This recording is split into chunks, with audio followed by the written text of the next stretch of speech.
Welcome back to First Things First. Triple H, one of the biggest stars in the history of professional wrestling, from his run as a co-founder of D-Generation X to his epic battles with the likes of The Rock, Stone Cold Steve Austin, The Undertaker, John Cena. The 14-time world champion has been synonymous with WWE for nearly 3 decades. We are lucky to be joined by Paul Triple H Levesque now. Paul, thanks so much. Thank you. It all sounds awesome until you get to the 3 decades part. Then I know, I meant old, to. Right? Like that's why I kind of mumbled over that part. 3 decades is a long time. How much has changed? Thank you for making it worse. Yes, I'm going to emphasize the point now. How much has changed since you broke onto the scene? Everything. Yeah? Yeah, just everything from the start of it to the way fans interact. You know, the internet has changed all of that. It's really 24/7 now. They're into your lives and everything. But just the business itself, from where we are as a company, from how we relate and take care of our talent, to our wellness policies, to our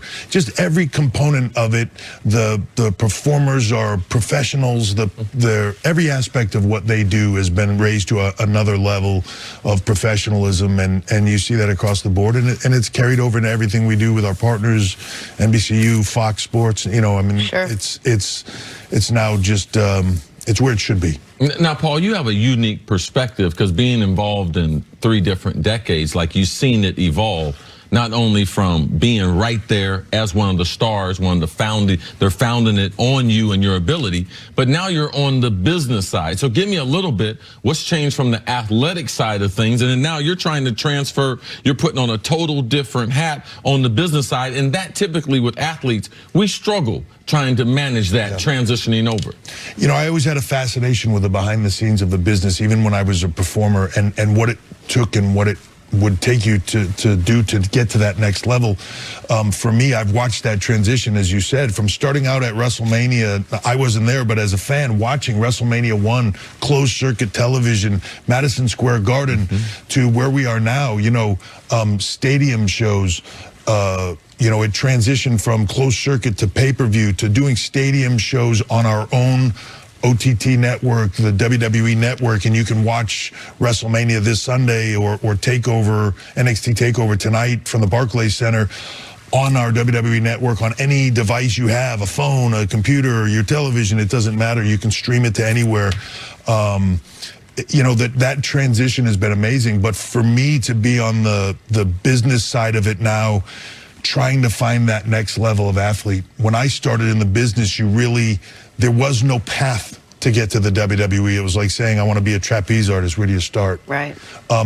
My job now, a big part of it, is trying to give that path to people, to go to every country around the world and look for athletes, whether they come from kabaddi or kushti or something in India, to whether they're martial artists around the world or Olympic athletes or strongman. It doesn't matter. We're looking everywhere for them and giving them that pathway and opportunity to come to the WWE, training them out of our performance center in Orlando and turning them into the superstars of tomorrow. And that systematic plan has been the biggest change, probably fundamentally, in our business. And we're going to talk more about the NXT part of your guys' business in a moment, but I don't want people to be fooled now.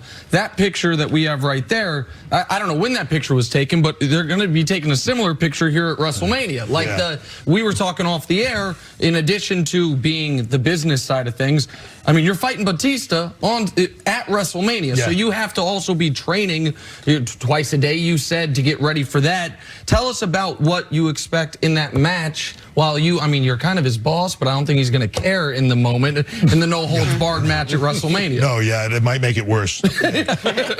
You know, how do you really prepare to step into the ring with Drax the Destroyer from Guardians of the Galaxy, right? It's a difficult thing, but Batista and I have a long history. He's one of the most physical guys in the business, and to your point, I wear a suit on a daily basis now, stay in shape, but to get ready for something like getting in the ring with Dave in front of 75,000 people at MetLife Stadium this Sunday, it's a whole different level of preparation. And I'm coming off of an injury at the end of last year where I tore my pec in the Middle East, and trying to come back from that when you're closing in on 50 and at the tail end of it. And at this point, the opportunity for me to step in front of our fans on that level There's no experience like it in the world. I don't care what else you do. The energy, the excitement, if you step into to MetLife Stadium on Sunday, you can cut that tension with a knife, that feel, that palpable energy, that just, there's nothing else like our fan base in the world. Paul, you saw how excited I got when in the commercial break. You did say you work out. You did. I thought you were going to start doing burpees on the floor. No, I almost did, but it's in my contract that I'm no longer allowed to when you're in the room. But I will tell you, it is exciting to know that for the first time, a women's match will be the main event of WrestleMania. You have Ronda Rousey, you have Charlotte Flair, Becky Lynch will all be competing to take home 2 championship belts. How important are women to the future now of the WWE? Massive. You can't state it enough. You know, they are every bit as important as everybody else. And that's the thing to me, I think, to even say the women versus the men now. Right. I wish we just say superstars, because they're all equal. It's what the biggest event is. What's the biggest match? What's the biggest promotional element? Because the athleticism, the heart, the desire, everything they put into it is the same.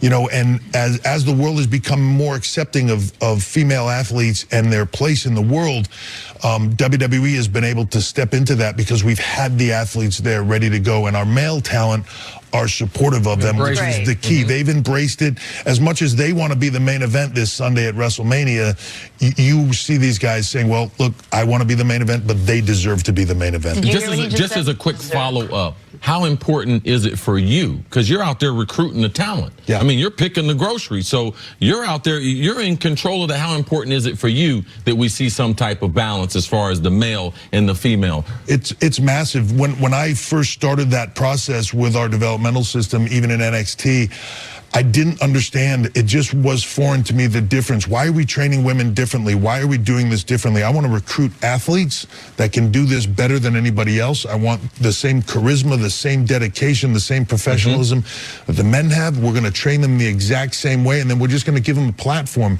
And when we've given them that platform, they've knocked it out of the park every single time. I more often than not watch in NXT, Raw, SmackDown, WrestleMania, I more often than not watch the guys watching the women's match going, I'm going to have to step it up tomorrow. Great. You know what I mean? Well, let's talk more about NXT TakeOver if people aren't familiar or as familiar with it. There's 7 tonight.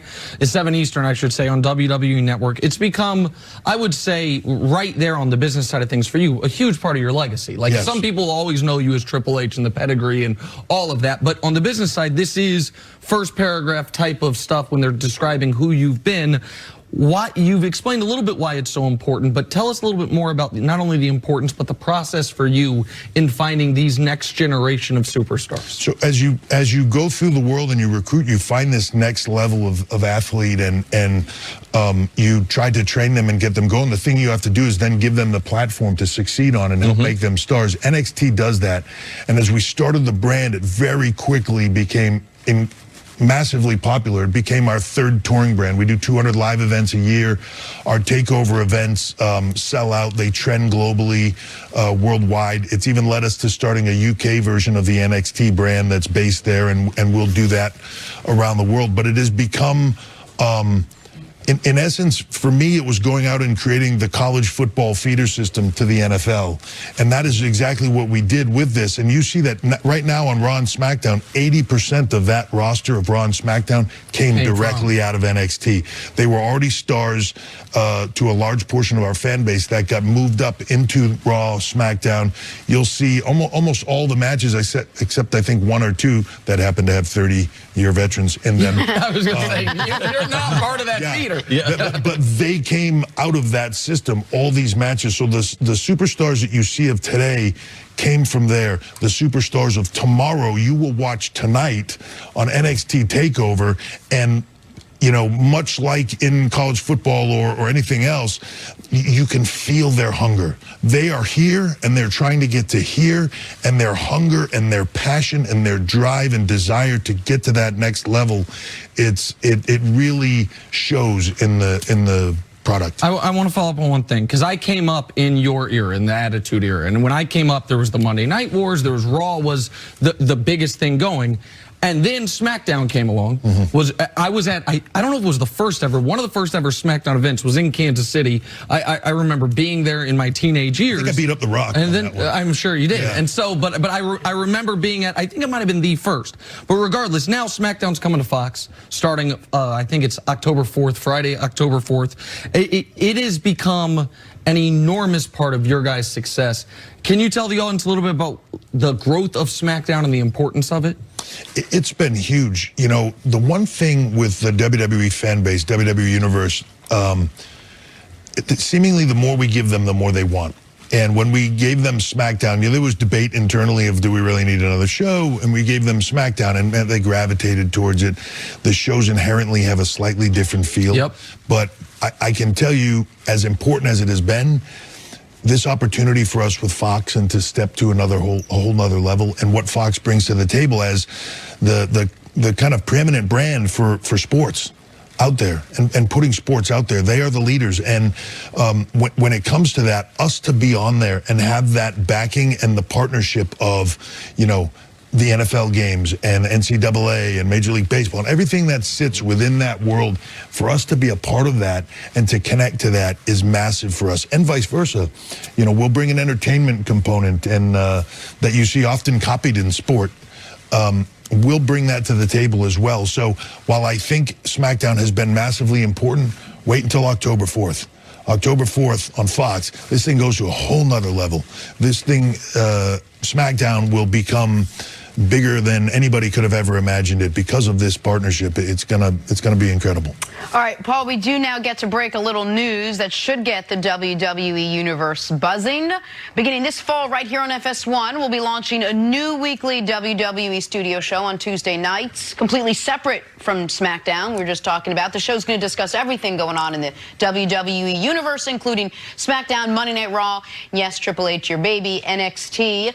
More details to come. We don't want to spill all the beans, but the show will feature some faces very familiar to the WWE Universe, both from the past and the present. There you have it, Triple H.